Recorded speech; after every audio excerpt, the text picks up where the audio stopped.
दोस्तों नमस्कार। दोस्तों सबसे पहले तो आपके ज्ञानकोश एजुकेशन चैनल पर स्वागत है। आप इस समय देख रहे हैं कि लगातार प्रैक्टिस सेट आपके इस चैनल पर आ रहे हैं, जो कि आपके आगामी परीक्षाओं के लिए बेहद महत्वपूर्ण है। और इसके अलावा और भी जो महत्वपूर्ण वीडियोज़ हैं, जैसे मिलते जुलते नामों का जो सूची है, उसके लेखक का नाम, रचनाओं का नाम, या एक समान नामों वाले रचनाओं और उनके रचनाकारों का नाम, ये सब पढ़ रहा है और सम्मानित सूची भी पढ़ रहा है। आप डेली देख रहे हैं, कम से कम 2 वीडियो पर डे पढ़ रहा है। तो आज हम लोग प्रैक्टिस सेट 18 पढ़ेंगे। मैं ज़्यादा आपका समय नहीं लेना चाहता हूँ। समय बहुत मूल्यवान है, परीक्षा एकदम नज़दीक है, एक सेट आपको लेना ही लेना है, इसलिए एकदम लग जाइए। मेरे सभी सेटों को अगर आप पढ़ लेंगे ना, तो आपको लगेगा कि हाँ, अब आपको कोई इफ़र्ट नहीं रहेगा, एक सेट आपका पक्का ही मिलेगा। आइए देखिए, पहला प्रश्न है, शतरंज शतिका कृति के रचनाकार हैं, कौन हैं? तो दोस्तों ये हैं भिखारी दास, ठीक है ना। दूसरा, जयशंकर प्रसाद की किस कृति को पहले ब्रज भाषा में तथा बाद में खड़ी बोली में रूपांतरित कर दिया गया? तो दोस्तों ये है आपका 2 का ए, प्रेम पथिक, पथिका नहीं है, प्रेम पथिक है। मिसप्रिंट हो जाता है, इसको आप मैनेज कर सकते हैं, कोई दिक्कत नहीं है। तीसरा देखिए, तीसरा, हत्या नामक कहानी के लेखक हैं, कौन है? तो दोस्तों जैनेंद्र कुमार की यह कहानी है। चौथा, पश्चिमी हिंदी की सर्वाधिक प्रमुख बोली इनमें से कौन है? तो दोस्तों 4 का आपका हो जाएगा ए, ब्रजभाषा। पांचवा देखिए, प्रगतिवाद किसकी कृति है? प्रगतिवाद किसकी कृति है? तो दोस्तों 5 का आपका हो जाएगा ए, शिवदान सिंह चौहान की है ये। छठवां देखिए, पत्रकारिता के स्तर से निबंध शैली के को विकसित करने वाले प्रमुख लेखक हैं, ये कौन हैं? रामवृक्ष बेनीपुरी जी हैं। दोस्तों ये पहले पत्रकारिता करते थे और पत्रकारिता करते करते फिर जो है कि निबंध शैली का विकास इन्होंने किया है। आइए सातवां देखिए, पवन शब्द में कौन सी संधि है? तो आप देखते हैं कि यह इसमें अयादि संधि ए ऐ ओ औ के बाद अगर कोई असमान स्वर आता है तो ए ऐ औ आओ ऐ आय औ आओ हो जाता है, तो ये अयादि संधि हो जाएगा, ठीक है ना। आठवां देखिए, सुमित्रा नंदन पंत नामक ग्रंथ के लेखक हैं, तो दोस्तों इसके लेखक हैं डॉक्टर नगेंद्र, ठीक है ना। नौवां देखिए, गांधी जी की जीवनी महात्मा गांधी के लेखक हैं, आपको बताना है। तो दोस्तों ये हैं रामचंद्र वर्मा, रामचंद्र वर्मा जो है इसके लेखक हैं। नाभा दासकृत 10वां देखिए, नाभा दासकृत भक्तमाला नहीं भक्तमाल है, भक्तमाल की भाषा है, क्या है? ये ब्रज भाषा में लिखा गया है, ठीक है ना। दोस्तों प्रश्नों का संकलन बहुत अच्छा है। आप टीजीटी का एग्जाम तो देने जा ही रहे हैं, अगर पीजीटी के भी अगर आप अभ्यर्थी हैं तो मेरे सभी प्रैक्टिस सेटों को अवश्य देख लीजिए। मैं इसे कोरा दावा नहीं कर रहा हूं कि क्वेश्चन का संकलन बहुत अच्छा है। आप पढ़ेंगे तो आपको लगेगा कि पीजीटी लेवल का भी क्वेश्चन यहाँ मिलेगा और टीजीटी के लेवल का तो है ही। आइए 10वां देखिए, प्रेमचंद में उर्दू में किस नाम से लिखते थे? प्रेमचंद उर्दू में किस नाम से लिखते थे? तो 11 कवि नवाब राय के नाम से लिखते थे। 12 देखिए, बाणभट्ट की आत्मकथा के लेखक हैं, कौन है? तो आप जानते हैं हजारी प्रसाद द्विवेदी।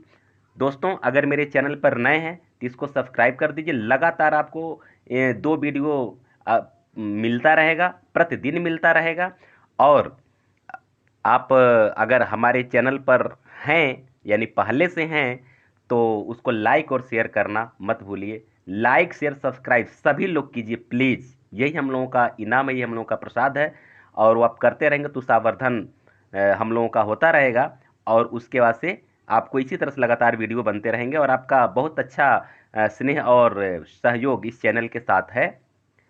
इसीलिए मेरा उत्साहवर्धन बढ़ भी रहा है, ठीक है। आइए 13वां देखिए, महाभोज उपन्यास की लेखिका हैं, आप जानते हैं मन्नू भंडारी। 14 देखिए, तरण के ही संग तरल तरंग में तरण डूबी थी हमारी ताल में। देखिए 2 बार इसमें तरण आया हुआ है, पूछ रहा है कौन सा अलंकार है, तो बताने का आवश्यकता नहीं, आप अच्छी तरह जानते हैं ये कौन सा अलंकार है। ये आपका यमक अलंकार है। दोस्तों कभी कभी ऐसा होता है कि दिग्भ्रमित दिमाग कहीं कुछ और है, बोल कुछ और रहे हैं, तो एक आध क्वेश्चन कहीं अगर गड़बड़ हो जाता है तो उसको मैनेज कर लेना चाहिए। जैसा कि इसके पहले एक वीडियो में मैं समास को गलत सॉरी वो सर्वनाम के भेद को गलत बता दिया था, तो आप समझ सकते हैं कि सर्वनाम का भेद तो बहुत आसान है उसको समझना, लेकिन कई लोग कमेंट किए कि ठीक है कभी दिमाग भटक जाता है तो ऐसा हो जाता है, ठीक है। और कोई क्वेश्चन गलत हो तो हमें इंगित कराइए, आपके हर एक सुझाव का स्वागत है। 15 देखिए, हरियाणवी या वांगरू बोली किस अपभ्रंश में विकसित हुई है? तो दोस्तों 15 का आपका हो जाएगा ए, पश्चिमोत्तरी सौरसेनी अपभ्रंश से विकसित हुई है।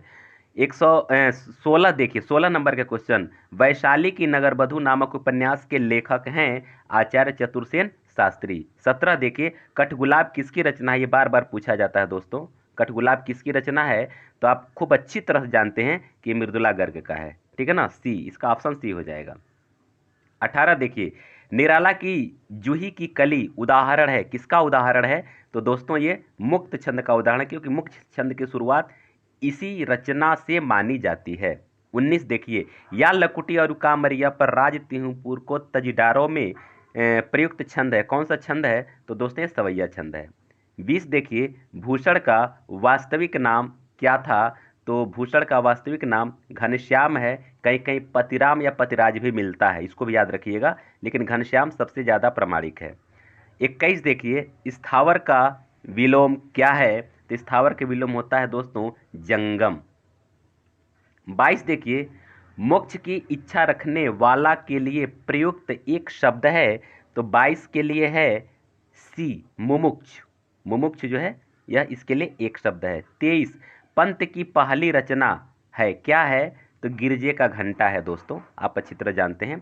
24 देखिए, प्रसाद पंत और प्रसाद पंत और मैथिली शरण नामक निबंध संग्रह किसका है? तो 24 का आपका हो जाएगा ये सी, दिनकर जी का है। आइए 25 देखिए, प्रेमचंद की किस कृति को प्रतिबंधित किया गया था? अच्छी तरह जानते हैं कि अंग्रेजों ने उनके सोजे वतन को प्रतिबंधित कर दिया था, ठीक है ना। 26 देखिए, आकाश का पर्यायवाची शब्द नहीं है, आपको ये बताना है। तो अवन माने धरती होता है, ठीक है ना, यह आकाश नहीं होता है, तो आपका ही डी हो जाएगा। 27, आकाश गंगा काव्य संग्रह है, किसका है? तो दोस्तों ये राम कुमार वर्मा का है। 28 देखिए, गिब धातु नहीं दोस्तों, ये मिसप्रिंट हो गया, पीब धातु है, कौन सा धातु है? पीब, ठीक है ना। पीब धातु का लोट लकार में प्रथम पुरुष बहुवचन का रूप होगा, तो दोस्तों 28 का आपका हो जाएगा बी, ठीक है ना, पीबत, लोट लकार प्रथम पुरुष बहुवचन, लेकिन पीबंत, ये थोड़ा सा गड़बड़ लग रहा है।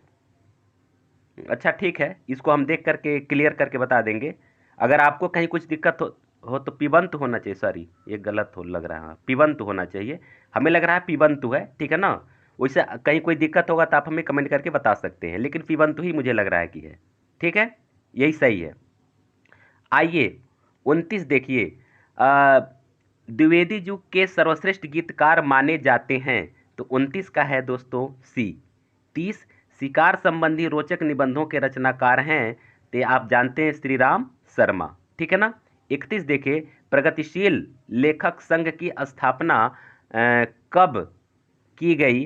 तो दोस्तों 31 का आपका हो जाएगा बी, 1936 में।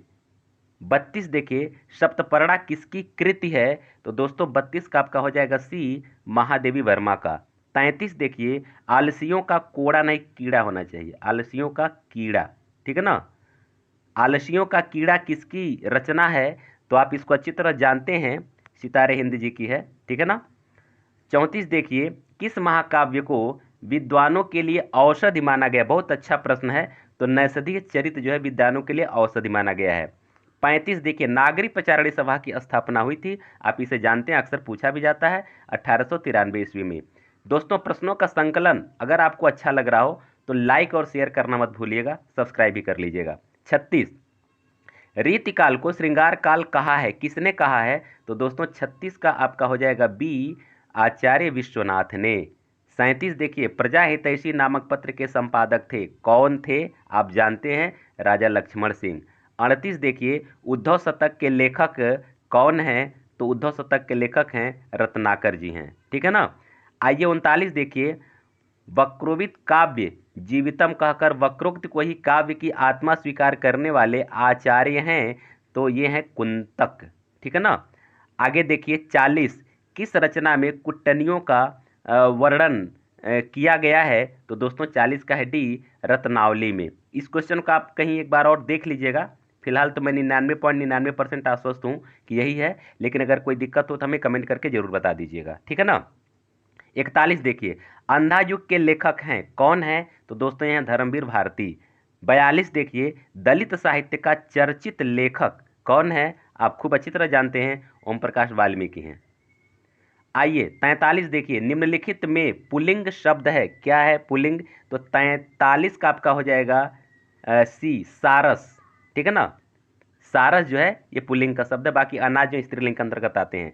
44, कलाधर किस कवि का आरंभिक उपनाम है? तो दोस्तों आप जानते हैं जयशंकर प्रसाद का आरंभिक उपनाम कलाधर था। 45 देखिए, तुलसीदास किस दार्शनिक मत के भक्त कवि थे? तो 45 का आपका हो जाएगा डी, विशिष्ट द्वैतवाद के। 46, गोरख बानी नामक पुस्तक के संपादक हैं, कौन है? तो दोस्तों 46 का आपका हो जाएगा सी, पीताम्बर दत्त, डॉक्टर पीताम्बर दत्त बटवाल। 47 देखिए, रूपाम्बरा किसकी रचना है? बहुत अच्छा प्रश्न है, अक्सर आता है। तो 47 का है ए, अज्ञे जी का। ये बहुत अच्छा प्रश्न 48 भी अक्सर पूछा जाता है। रबर छंद या केचुआ छंद किस कवि की कविताओं को लक्ष्य करके कहा गया है? तो दोस्तों ये 48 का आपका हो जाएगा सी, निराला जी की कविताओं को लक्ष्य करके कहा गया है। 49, निम्नलिखित में कौन सा शब्द स्त्रीलिंग नहीं है? आपको ये बताना है। तो ये हो जाएगा आपका ए, झुरमुट स्त्रीलिंग नहीं है, बाकी सब स्त्रीलिंग के शब्द हैं। 50, कामायनी को मानवता के रसात्मक इतिहास की संज्ञा प्रदान की है, किसने की है? 50 का है सी, आचार्य नंद दुलारे वाजपेयी ने। 51 देखिए, ज्ञानबोध किसकी रचना है? तो 51 का है बी, मलूक दास का। 52 देखिए, निम्नलिखित में कौन सा नाम नाथपंथी साधकों में सम्मिलित नहीं है? तो 52 का आपका हो जाएगा बी, भर्तरी, ठीक है ना। 53 देखिए, विज्ञान गीता के लेखक हैं, तो ये हैं केशवदास। 54, बकरी बिलाप किसकी कृति है? तो दोस्तों ये 54 का आपका हो जाएगा ए, भारतेंदु हरिश्चंद्र, लेकिन केवल बकरी नाटक की बात अगर आती है तो सर्वेश्वर दयाल सक्सेना का आप लगाएंगे, ठीक है ना। 55 है, पुष्प की अभिलाषा नामक प्रसिद्ध कविता किसकी है? तो 55 का आपका हो जाएगा ए, माखनलाल चतुर्वेदी, आप इसको जानते हैं। और ये बहुत अच्छा प्रश्न है, किस ग्रंथ में चंद्रवरदाई को छप्पयों का राजा कहा गया है?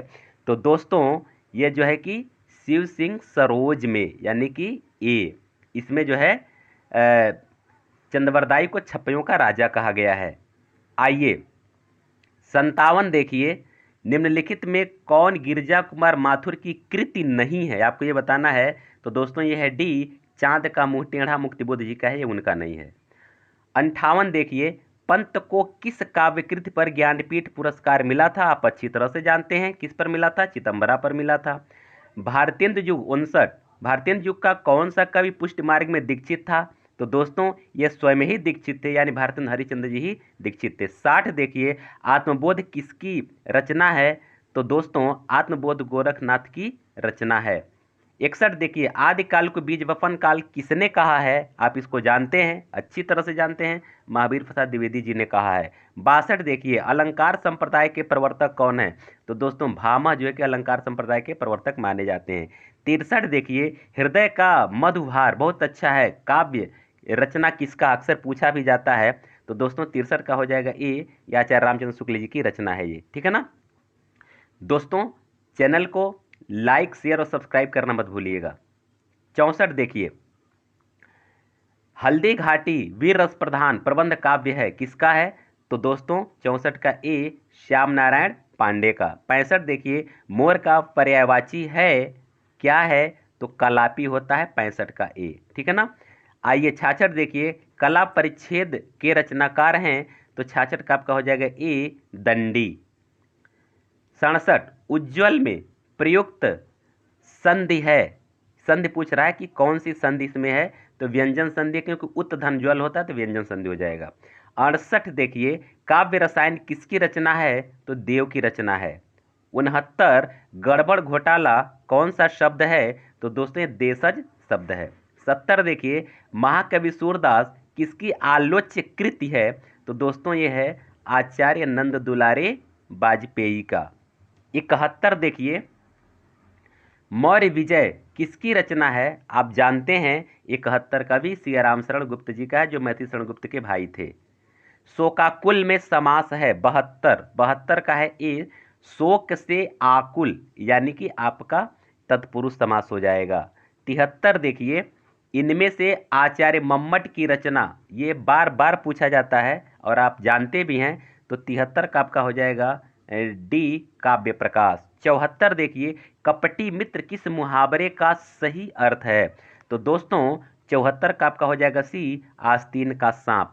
75 देखिए एकलव्य नामक कृति के लेखक हैं, कौन हैं? तो 75 का आपका हो जाएगा बी रामकुमार वर्मा। 76 प्रतिज्ञा उपन्यास के लेखक कौन हैं? तो दोस्तों ये प्रतिज्ञा उपन्यास मुंशी प्रेमचंद का है। 77 देखिए रामधारी सिंह दिनकर की किस कृति को आधुनिक युग का गीता कहा जाता है? तो आपका 77 का हो जाएगा ये सी कुरुक्षेत्र को आधुनिक युग की गीता कहा गया है, ठीक है ना। 78 देखिए मेरे घर से आपका घर 5 किलोमीटर दूर है, इस वाक्य में घर से, चूंकि घर से जब अलग हुआ जा रहा है तो सीधा सा दिख रहा है कि इसमें अपादान कारक ही होगा, ठीक है ना। आइए 79 देखिए मानस का हंस उपन्यास के लेखक हैं, तो ये हैं अमृतलाल नागर। 80 देखिए निम्नलिखित में पुल्लिंग शब्द नहीं है, तो आपका है ये नकल पुल्लिंग शब्द नहीं है, ठीक है ना। आगे 81 देखिए विक्रमोर्वशीय की मूल कथा नामक निबंध के लेखक हैं, बहुत अच्छा प्रश्न है, ये चंद्रशेखर शर्मा गुलेरी जी का निबंध है, ठीक है ना। 82 देखिए नागार्जुन किस वर्ग के कवि हैं? तो 82 का दोस्तों आपका हो जाएगा बी, ये प्रगतिवाद के मुख्य कवि हैं।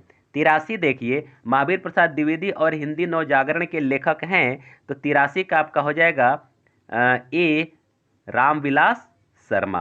84 देखिए झूठा सच उपन्यास के लेखक कौन है? तो 84 का, चलिए यहाँ मैं एक कार्य कर रहा हूँ कि इस क्वेश्चन को मैं छोड़ रहा हूँ, मैं यहाँ नहीं बताऊंगा, आप कमेंट करके बताएंगे। झूठा सच बार बार पूछा जाता है, आपको याद भी होगा, तो आप यहाँ बताएंगे कि झूठा सच के लेखक कौन है, कमेंट में बताएंगे, वही मैं इसका उत्तर बताऊंगा, यहाँ नहीं बताऊंगा। थोड़ा सा एक गेम भी खेला जाए तो अच्छा लगेगा आपको, मैं जानना चाहता हूँ कि आप कितना सीरियस होकर के आप इसको पढ़ रहे हैं। आइए 85 देखा जाए मैला आंचल किस किस प्रकार का उपन्यास है? तो दोस्तों 85 का आपका है सी, ये आंचलिक उपन्यास है।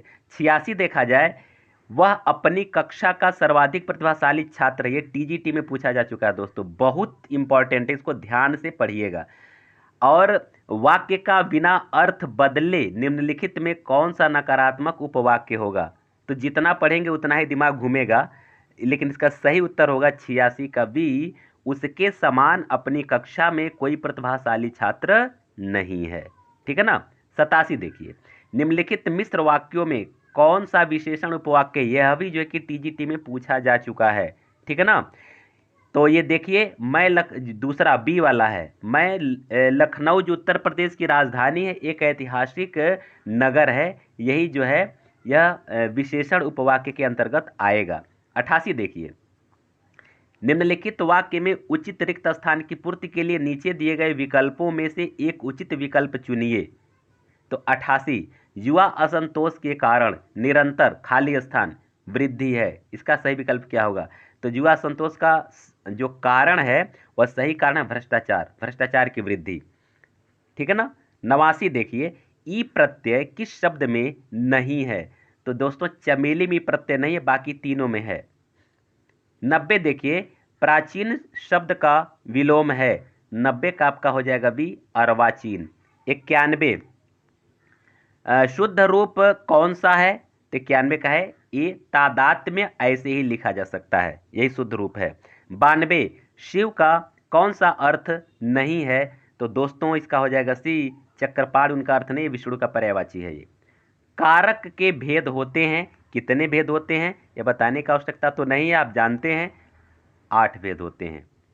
चिंता एक है, वाक्यांश में रिक्त स्थान की पूर्ति कीजिए। यह भी टीजीटी में पूछा जा चुका है, ये दोहराए जाने वाला प्रश्न है, आप इसको देखिएगा। तो दोस्तों 94 का आपका हो जाएगा डी, आधी। आधी नहीं है, आधी है। चिंता एक क्या है? आधी है, आधी ऐसे लिखा जाएगा, ठीक है ना। अच्छा 95 देखिए, अदृश्य शत्रु के अनुरूप उपयुक्त मुहावरा है, क्या है? तो आपका हो जाएगा 65 का डी, आस्तीन का सांप। 96, आजान बाहु शब्द निम्नलिखित में से किस वाक्यांश के लिए सही है? तो 96 का आपका हो जाएगा सी, जिसकी भुजाएं घुटनों तक लंबी हो। दोस्तों अगर मेरा परिश्रम सार्थक लग रहा हो, प्रश्नों का कलेक्शन काफ़ी अच्छा हो, वीडियो अच्छा लग रहा हो, तो लाइक और शेयर जरूर कर दीजिएगा, और नए हो तो सब्सक्राइब भी कर लीजिएगा। 97 देखिए, यण सिंध नहीं संधि होना चाहिए। यण संधि का संबंध, यहाँ यण संधि का संबंध किस संधि से है?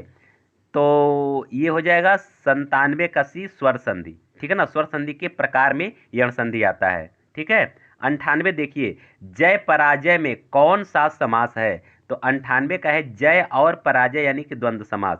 99 देखिए, बहती गंगा में हाथ धोने का सही अर्थ है? तो दोस्तों ये है अवसर का लाभ उठाना।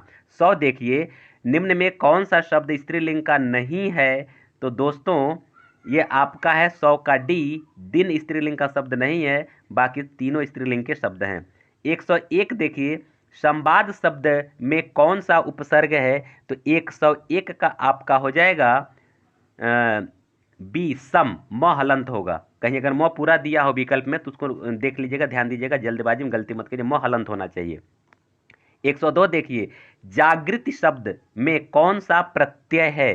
तो 102 का आपका हो जाएगा डी, इत प्रत्यय है इसमें, ठीक है ना। 103 देखिए, निम्न में कौन सा संधि विच्छेद सही है? तो उपधन इंद्र, उपेंद्र, देवधन, इष्ट, देवेश, चंद्रधन, उदय, चंद्रोदय, तो ये सभी सही है, यानी कि 103 का डी ये सभी सही है। 104 देखिए, आप बीती में कौन सा समास है? तो दोस्तों आप पर बीती, तो में पर जो है कि अधिकरण तत्पुरुष के दायरे में आ जाएगा, ठीक है ना, तो तत्पुरुष समास होगा। 105 देखिए, पतित का पर्यायवाची शब्द है?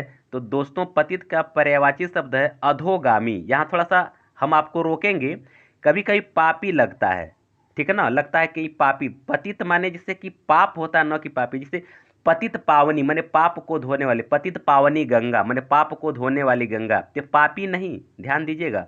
अधोगामी माने नीचे जाने वाला, अधा माने गिरा हुआ, जिस जो गिरा हुआ इंसान है। अधगामी माने नीच स्वभाव वाले व्यक्ति को अधोगामी हम बोलते हैं। तो इसलिए पतित का जो पर्यायवाची शब्द ये अधोगामी ही ये सही होगा, ठीक है ना, पापी पर मत जाइएगा। 106 देखिए, हौसला का विलोमार्थक शब्द है? 106 का ए क्या है? विलोम, हताशा।